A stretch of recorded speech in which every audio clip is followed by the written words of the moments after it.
नमस्कार दोस्तों, चलिए जानते हैं आज के ताज़ा खबरों के बारे में। रानी लक्ष्मीबाई के शहर में वीरांगना झलकारी बाई की जयंती धूमधाम से मनाने की तैयारी चल रही है। 22 नवंबर को मिनी मैराथन का आयोजन होगा, जिसमें विभिन्न राज्यों के प्रतिभागी शामिल होंगे। दुबई एयर शो में भारतीय HAL तेजस विमान उड़ान प्रदर्शन के दौरान दुर्घटनाग्रस्त हो गया। दोपहर करीब 2:10 बजे इस घटना के बाद हवाई अड्डे पर काला धुआं छा गया। मौके पर मौजूद दर्शक, जिसमें महिलाएं और बच्चे भी शामिल थे, इस हादसे को देखकर स्तब्ध रह गए। चुनाव आयोग ने कोलकाता के बेलिया घाटा क्षेत्र में 7 बूथ स्तरीय अधिकारियों को SIR गणना प्रपत्रों के डिजिटलीकरण में खामियों के कारण बताओ नोटिस भेजा है। बंगाल के मुख्य चुनाव अधिकारी कार्यालय ने बताया है कि यह नोटिस अनुचित डिजिटलीकरण के संबंध में है। उन्होंने स्पष्टीकरण मांगा गया है कि वे कार्य पूरा करने में क्यों विफल रहे। मतदाता सूची का मसौदा 9 दिसंबर को जारी होगा। सोने की कीमतों में उछाल के साथ गोल्ड लीजिंग निवेशकों के बीच एक लोकप्रिय विकल्प बन रहा है। अमीर निवेशक अब अपने सोने को ज्वेलर्स के किराए पर देकर ब्याज कमा रहे हैं, जिससे सोना एक इनकम देने वाला एसेट बन गया है। भारत में त्योहारों और सप्लाई की कमी के कारण लीज रेट बढ़ रहे हैं और डिजिटल गोल्ड ऐप ने भी निवेशकों को यह अवसर प्रदान किया है। सुप्रीम कोर्ट ने केरल, यूपी समेत कई राज्यों में वोटर लिस्ट के विभिन्न गहन पुनरीक्षण के खिलाफ याचिकाओं पर सुनवाई करने की सहमति दी है। अदालत ने चुनाव आयोग से जवाब मांगा है। केरल की याचिका पर जल्द सुनवाई होगी, क्योंकि वहां स्थानीय निकाय चुनाव होने वाले हैं। अन्य राज्यों की याचिकाओं पर दिसंबर में सुनवाई होगी।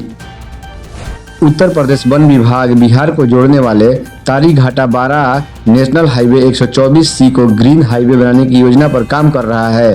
पहले चरण में रेवतीपुर से मेदिनीपुर तक 12 किलोमीटर के क्षेत्र में पौधारोपण किया जा रहा है, जिससे विभिन्न प्रकार के फलदार और छायादार पौधे लगाए जा रहे हैं। यह परियोजना मार्च 2026 तक पूरी होगी, जिससे हरियाली और पर्यावरण संरक्षण को बढ़ावा मिलेगा।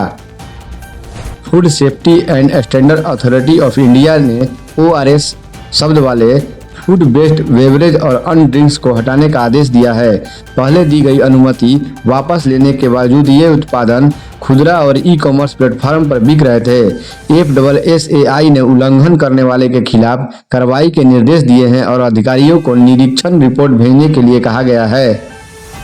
नेपाल की राष्ट्रीय सुरक्षा परिषद ने आगामी आम चुनाव में सुरक्षा के लिए सेना तैनात करने की सिफारिश की है।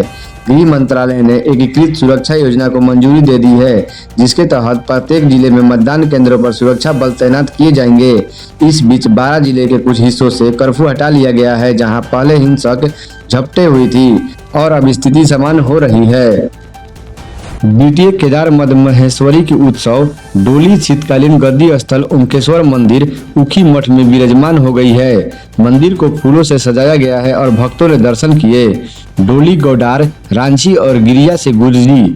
रावल ने पूजा की और डोली पर छत्र अछत्र अर्पित किया। हेमंत त्रिवेदी ने सभी को शुभकामनाएं दी। अब 6 माह तक यही भगवान महादेवेश्वर की पूजा होगी। बिहार सरकार ने मंत्रालयों का बंटवारा कर दिया है। उप मुख्यमंत्री सम्राट चौधरी को गृह विभाग मिला है, जबकि दिलीप जायसवाल को उद्योग मंत्री बने हैं। रामकृपाल यादव को कृषि विभाग और विजय कुमार सिन्हा को खनन विभाग का जिम्मा सौंपा गया है। अन्य मंत्रियों को भी उनके विभाग आवंटित कर दिए गए हैं। नए श्रम कानून के तहत करोड़ों अस्थायी कर्मचारियों को पेंशन, PF और ESI जैसी सुविधाएं मिलेगी।